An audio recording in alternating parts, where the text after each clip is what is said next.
Toi de moi. Au nom puissant du Seigneur Jésus-Christ. Amen. Dis à ton frère, sois le bienvenu dans la maison du Seigneur.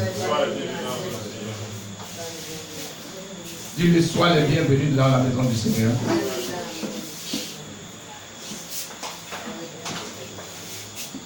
Dis-lui, je serai béni ce soir.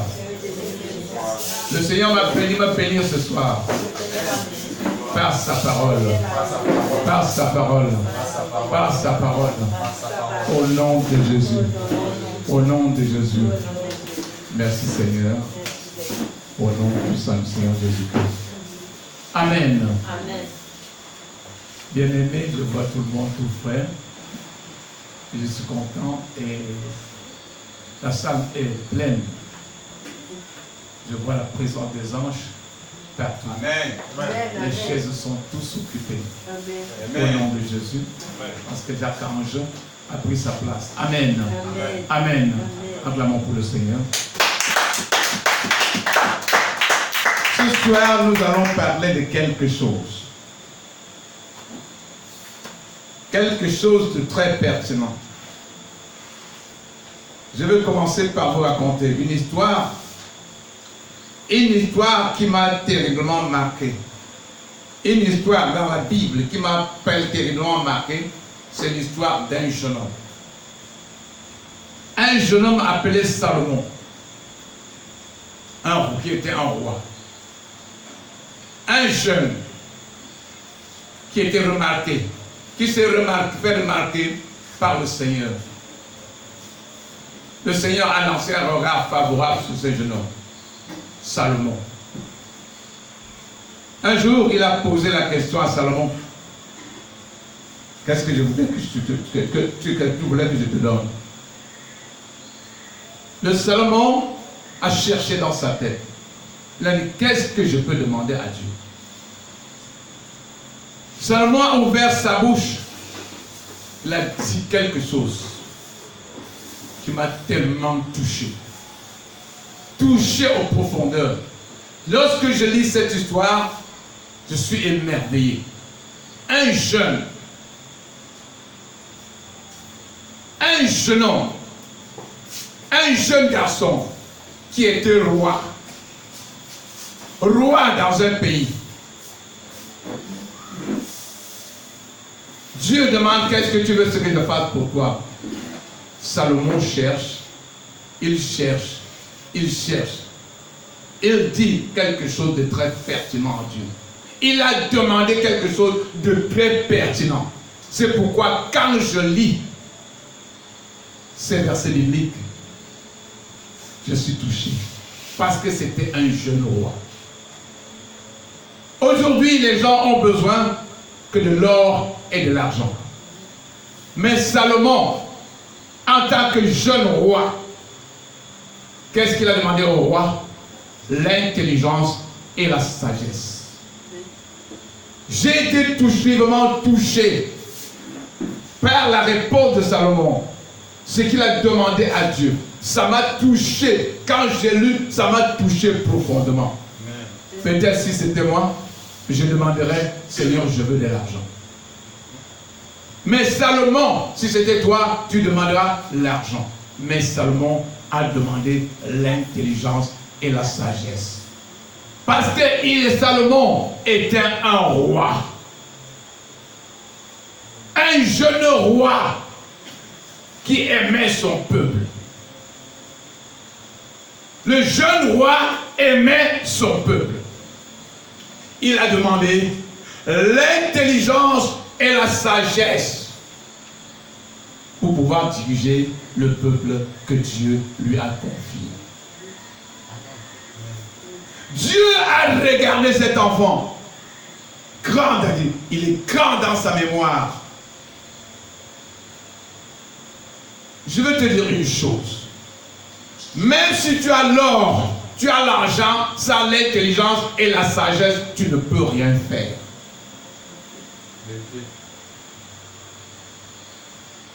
Si tu as l'or et l'argent, sans intelligence et la sagesse, tu ne peux rien faire. Le jeune roi son motif, c'était qu'il voulait bien diriger son peuple. Il aimait son peuple au fond de son cœur. Salomon aimait son peuple au fond de son cœur. Et Salomon savait, connaissait beaucoup de choses.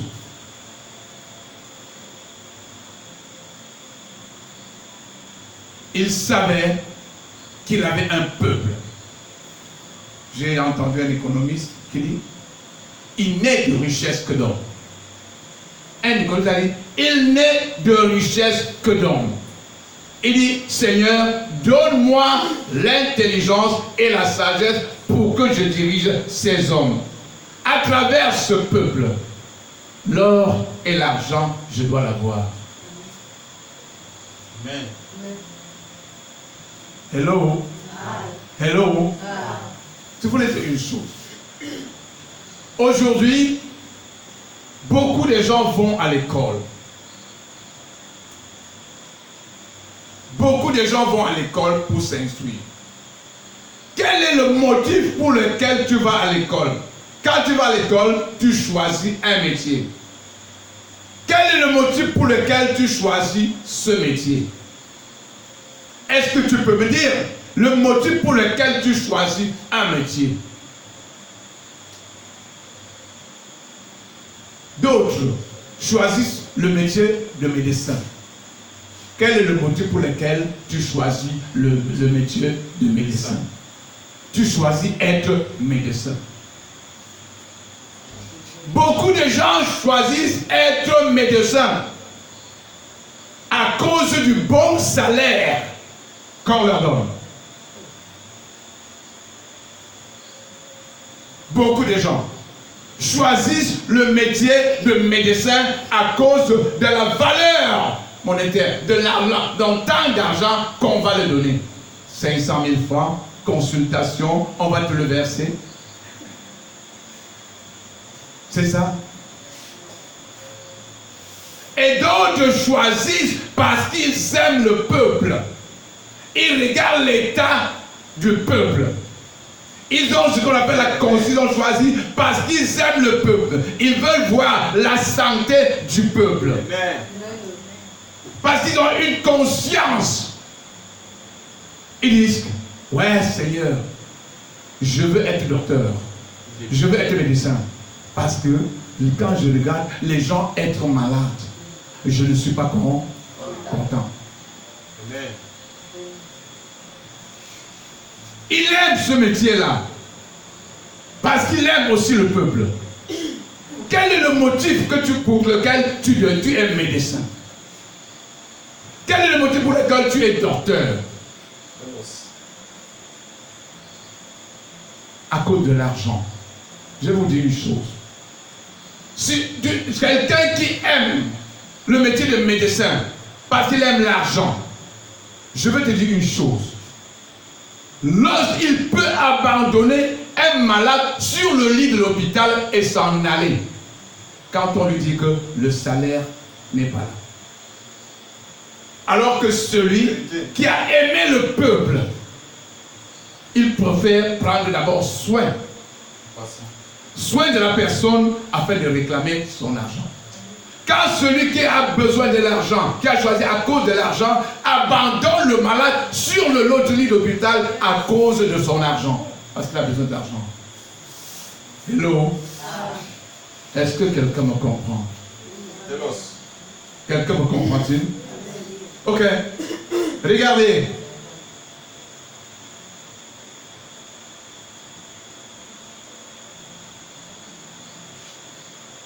Beaucoup de gens veulent devenir. Il y a beaucoup de gens. Aujourd'hui, dans notre pays, nous sommes en train de traverser une situation. On venait de finir le vote. Et beaucoup de gens ont posé leur candidature pour être président de la République. Je pose la question, quel est le motif pour lequel tu as posé ta candidature? Est-ce que parce que tu aimes le peuple? Ou tu as une autre chose derrière la tête, l'argent. Tu prétends. Tu veux être président de la République parce que tu vas construire les gratte-ciel, parce que tu dois construire les châteaux en Allemagne, parce que tu dois faire ceci ou cela, parce que tu vas te remplir les poches. Quel est le motif pour lequel tu veux devenir président de la République? Regardez Salomon. Nous devons suivre l'exemple de Salomon. Salomon a aimé son peuple. Il a demandé l'intelligence et la sagesse. Il n'a pas regardé à l'argent. Il a regardé à son peuple. Si Salomon était quelqu'un d'autre, il devait demander à Dieu l'or et l'argent pour se construire des châteaux. Mais il a regardé à l'intérêt de son peuple. Parce qu'il a aimé son peuple. Un bon président de la République est celui qui aime son peuple. Amen. Un bon président de la République est celui qui aime son peuple, est celui qui doit aimer son peuple. Pourquoi veux-tu être président de la République? Quels sont tes motifs? Oui.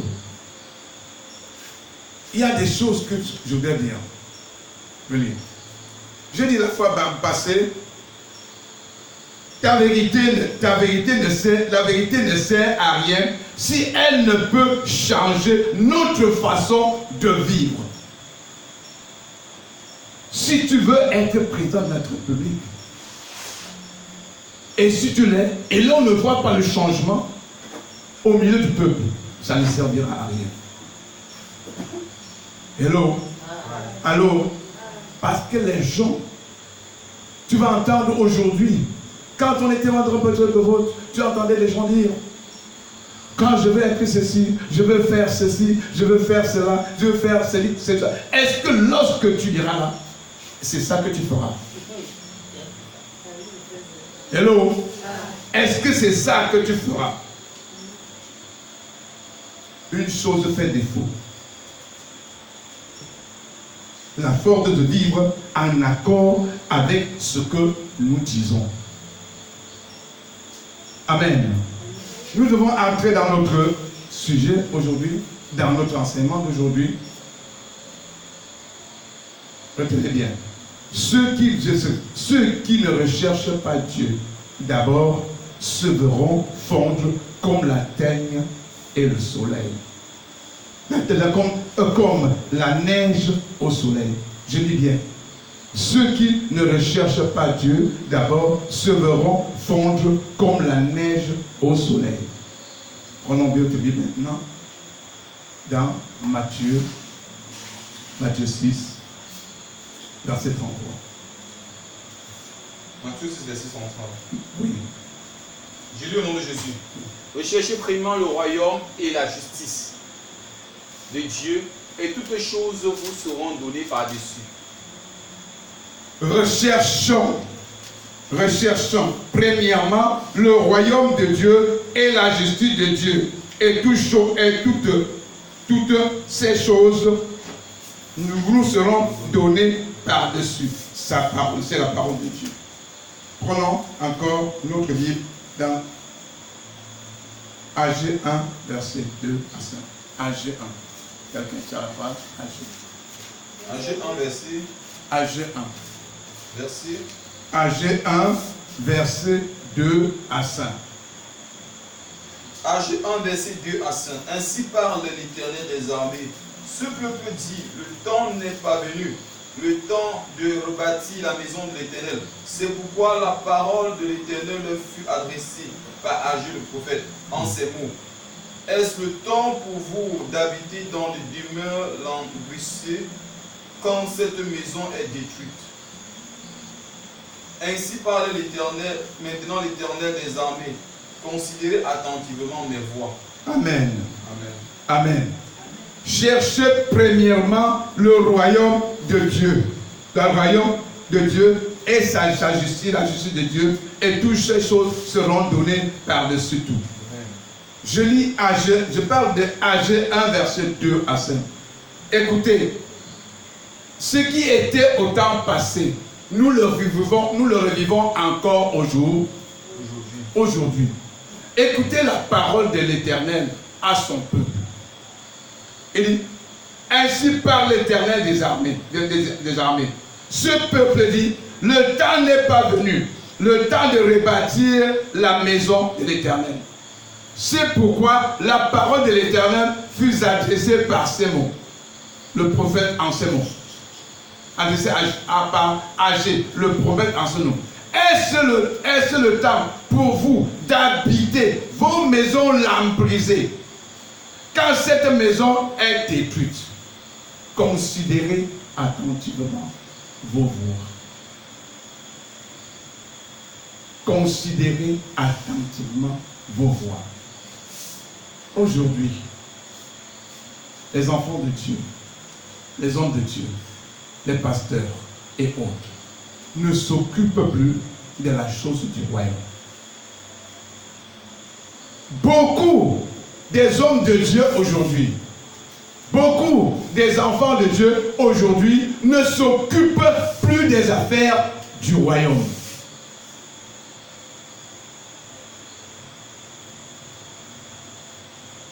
Agé est encore en train de dire ces choses aujourd'hui.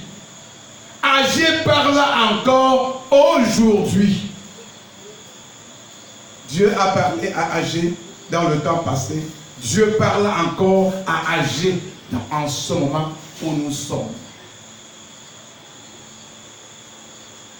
Il dit, est-ce le temps pour vous d'habiter vos maisons lambrisées quand cette maison est détruite?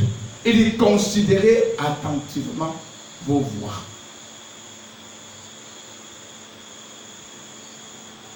J'ai dit, aujourd'hui, les enfants de Dieu, les hommes de Dieu, les pasteurs, les évêques ne s'occupent pas plus des choses du royaume.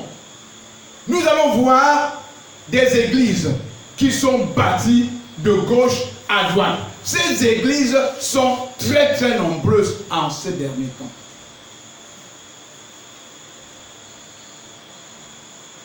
Est-ce que je parle de Agé?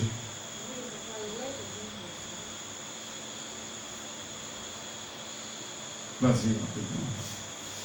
Je ne comprends pas là où il dit considérez attentivement vos voies. Tu vas comprendre tout à l'heure. Amen. Est-ce le temps pour vous d'habiter vos maisons lambrisées quand cette maison est détruite? Il dit, considérez attentivement vos voies. Chaque homme marche comme il veut. Il ne marche pas selon l'Éternel.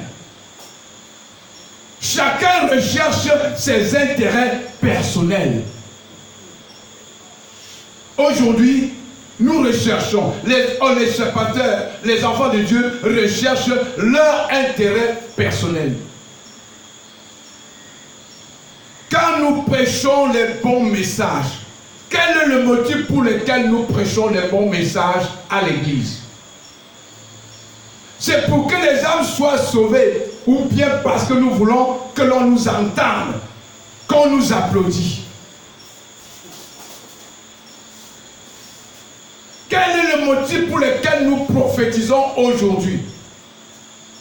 C'est pour ramener le peuple de Dieu, ou bien pour qu'on nous applaudisse?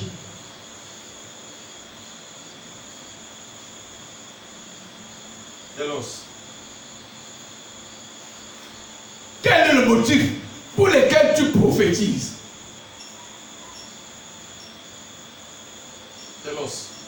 La prophétie sert à ramener le peuple de Dieu. Pas pour que les gens soient en train de jubiler,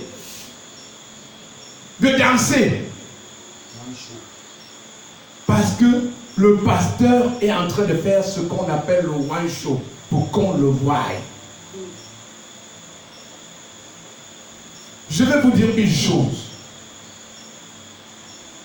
Je dis que aujourd'hui, les gens, les hommes de Dieu recherchent leur intérêt personnel et non les intérêts de Dieu. Mais Dieu dit, recherchez, cherchez premièrement le royaume de Dieu et sa justice. Amen.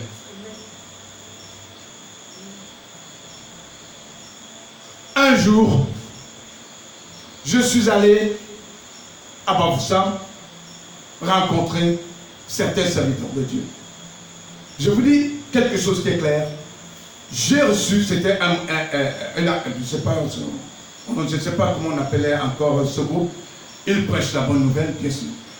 On m'a donné les billets d'invitation pour aller à Fouman inviter des gens à cette croisade. J'ai pris les billets. J'ai dit, Seigneur, je suis venu me mettre à genoux. Et j'ai commencé à prier pour ça. Quand j'ai prié, le Seigneur me dit ceci. Il prêche.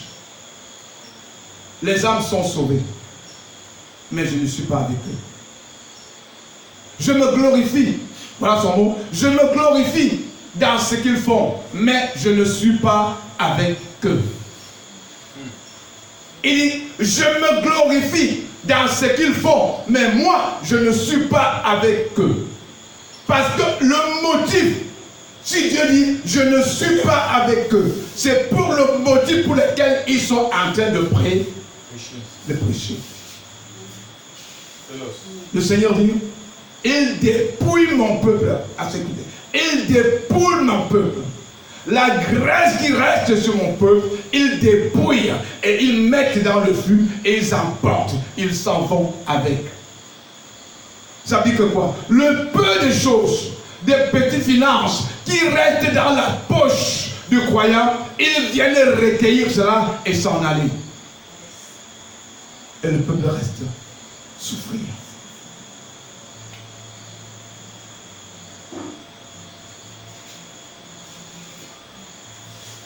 Le Seigneur m'a dit, je ne suis pas avec eux.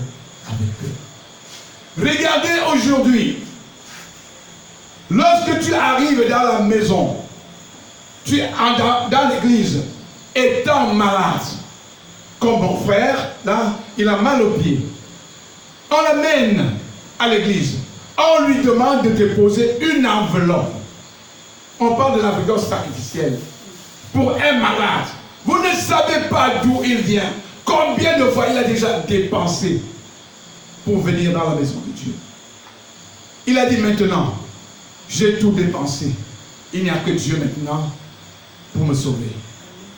Il vient dans la maison de Dieu pour avoir sa délivrance.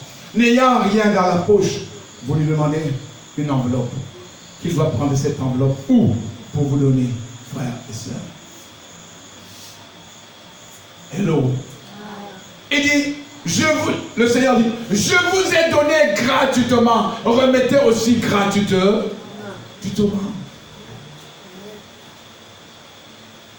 Et dis-nous le prix que tu vas donner. Hello. On te dit jusqu'à dire le prix que tu dois donner.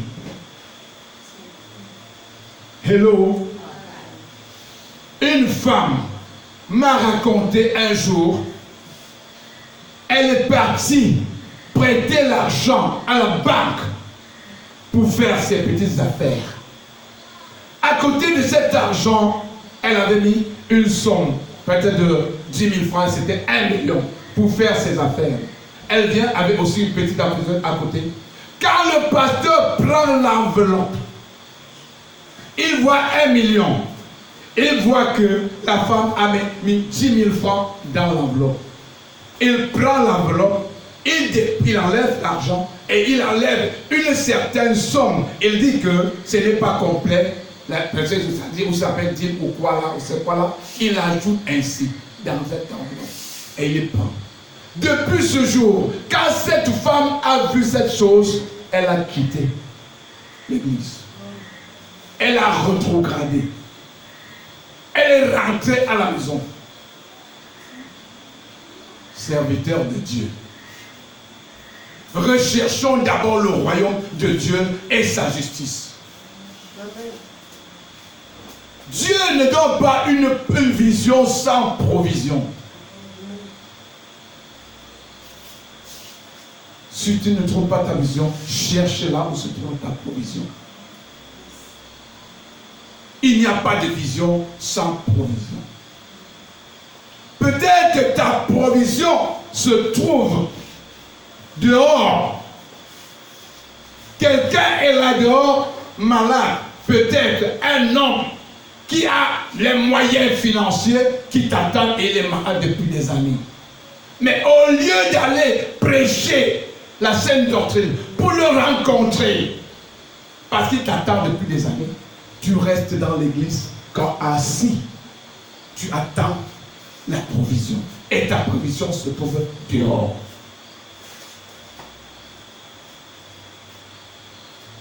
Hello? Est-ce que vous le comprenez?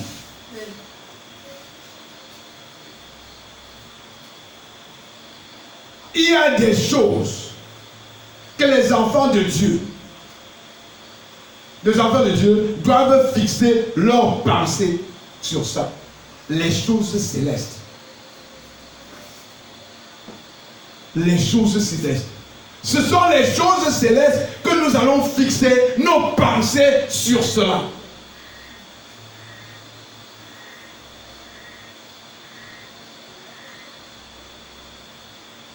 Hello. Il dit recherchez d'abord le royaume de Dieu et sa justice, et tout vous sera donné par-dessus tout. Je dis, il y a des choses que les enfants de Dieu doivent fixer leur pensée sur ça. Les choses célestes, les choses qui concernent le royaume de Dieu. Nous, en tant qu'enfants de Dieu, en tant que serviteurs de Dieu, nous allons fixer nos regards sur le royaume, sur toutes les choses qui concernent le royaume de Dieu. Quelles sont ces choses? Il y a nous devons avoir l'amour pur pour Dieu. Amen. L'amour pur pour Dieu.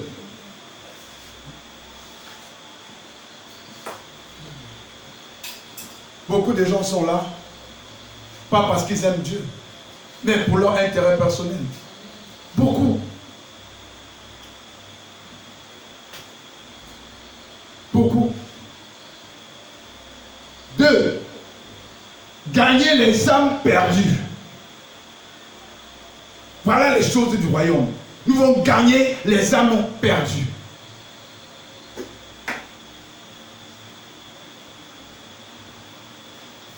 J'ai horaire dans l'église. Quand une nouvelle personne arrive à l'église, peut-être c'est un rosicrucien, peut-être c'est un franc-maçon qui arrive à l'intérieur de l'église. Le pasteur ne regarde plus à l'âme de celui-là pour que son âme soit sauvée. Mais plutôt, il regarde à ses poches. Et même les fidèles regardent à cet homme. Parce qu'il a les poches pleines.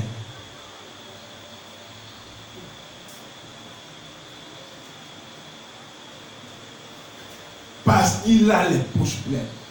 Alors qu'il est venu à l'église, parce qu'il avait des problèmes, il veut être sauvé, mais il arrive à l'intérieur de l'église, il trouve que les hommes s'intéressent à lui. Pourquoi? Parce que le pasteur, lui, il a son intérêt, c'est l'argent. Ce qu'il recherche.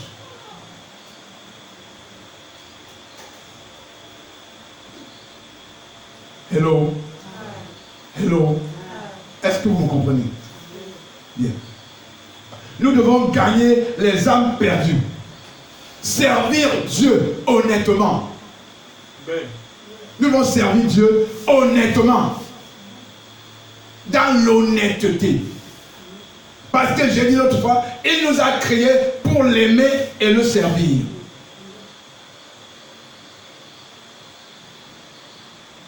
Il y a des récompenses dans le service de Dieu, frères et sœurs.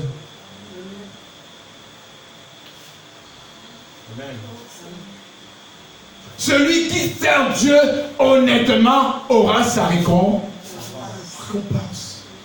Pas seulement sur la terre, mais aussi au ciel.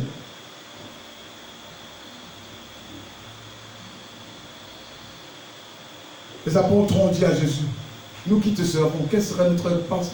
Vous aurez sur la terre comme dans le royaume céleste. Amen. Nous parlons. Nous allons fixer notre regard sur les trésors du ciel. Sur le trésor du ciel.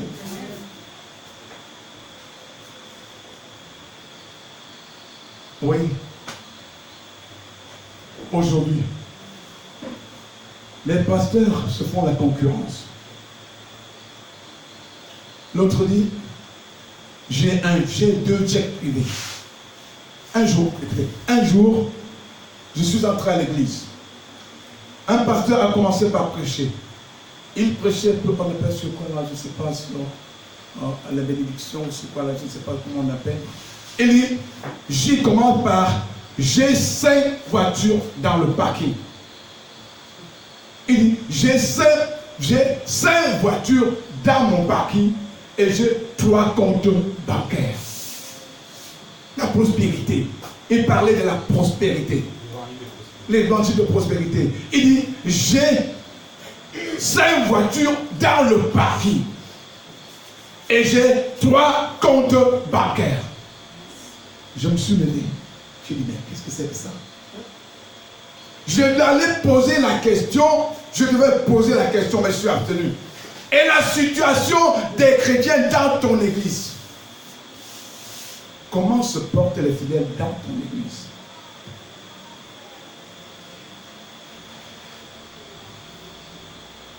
Tu as 5 voitures dans le parking. Tu as 2 comptes bancaires. Et lorsqu'on arrive à l'église, les enfants de Dieu sont en train de voir quelqu'un qui sort de là, qui vient de la Rose-Croix. Il vient à l'église pour que les âmes soient sauvées. Et ils vont derrière lui parce qu'ils ont besoin de quelques petites choses. Alors que tu as 5 voitures dans les parkings et 3 comptes bancaires.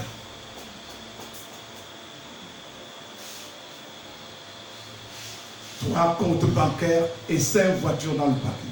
Il y a des âmes à l'église, dans ton église, qui ont besoin seulement d'une somme de 50 000 francs pour se lever. Mais tu les débrouilles au jour le jour.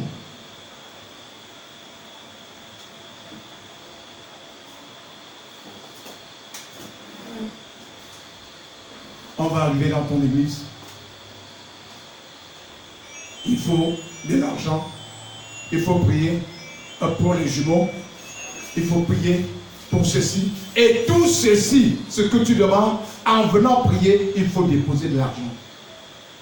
Avant qu'on ne prenne pour toi. La prière des jumeaux. La prière de ceci. La prière de cela. La prière de cela. On dépose toujours de l'argent. Hello. Recherchez d'abord le royaume de Dieu et sa justice et tout sera donné. Nous avons fixé nos pensées sur le tribunal du Christ.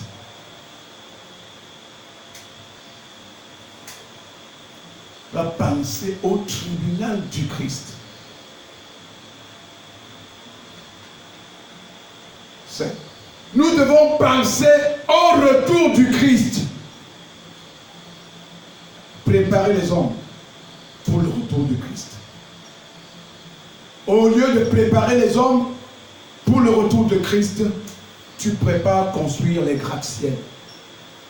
Où est-ce que tu vas arriver avec les gratte-ciels? C'est beau de construire, mais le servir. Recherchez d'abord le royaume de Dieu et sa justice et tout vous sera donné par-dessus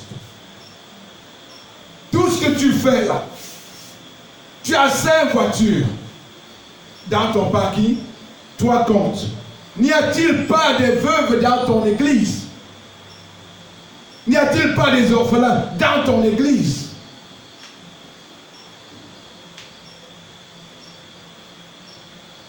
Je vois des hommes de Dieu qui ont construit des maisons avec des milliards de francs.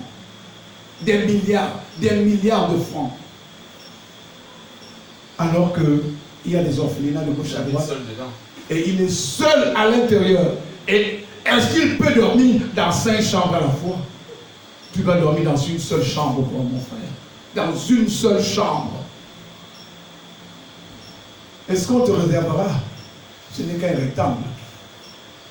Un rectangle, peut-être 2 mètres sur... Peut-être si c'est trop, c'est 2 mètres sur 2.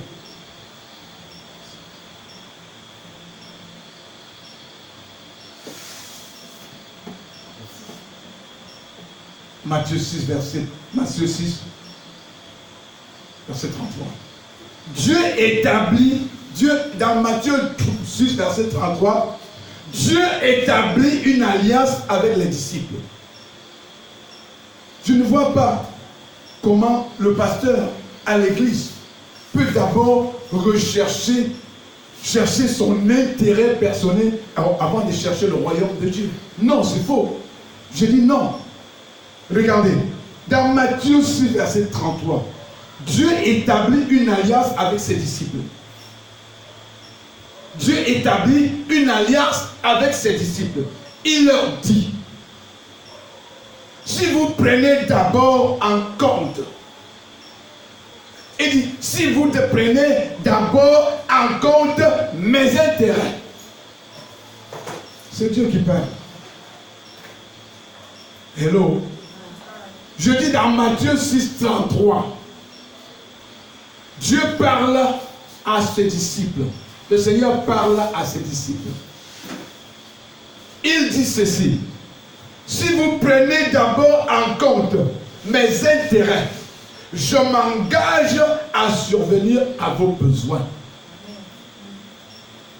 Ça c'est vrai. Très vrai. Mais on ne veut pas attendre. La patience n'est plus. La patience n'est plus. Les serviteurs de Dieu ne peuvent plus attendre. Non, ils ne veulent plus. Ils veulent faire le contraire maintenant. D'autres quittent ici pour l'Europe. Je m'en vais prêcher. Ils prêchent. Pourquoi? Quel est le motif pour lequel tu pars prêcher en Europe? Tell us. C'est les intérêts que tu recherches. Après, quand tu reviens maintenant, tu vas t'asseoir, tu dis, bon, maintenant j'ai fini. J'ai déjà fini. Je peux maintenant bâtir mon église. Très bien. Hello. Et dit, Dieu établit, je dis, dans Matthieu 6, 33, je dis, Dieu établit une alliance avec ses disciples. Il leur dit, si vous prenez d'abord en compte mes intérêts, je m'engage à survenir à vos besoins. Hello. Bon, maintenant, prends ta Bible dans Agé 2, verset 108. Tu vas comprendre Dieu. Je voudrais que nous comprenions Dieu.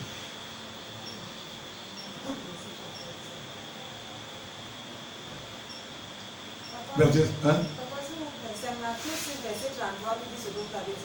Oui, j'explique ce que Matthieu 6, verset 33 dit. Je suis en train de vous expliquer ce que Matthieu 6, 33 est en train de dire aux hommes, à ses disciples, aux hommes de Dieu, à tous ses enfants.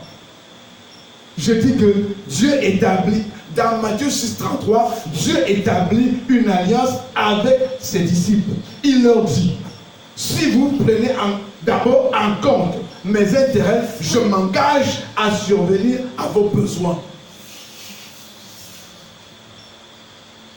C'est ce que je viens vous expliquer pour que vous compreniez très bien. Il s'engage à survenir à vos besoins. Il dit, si vous me recherchez d'abord, je m'engage. Si vous me recherchez d'abord, je m'engage à survenir à vos besoins.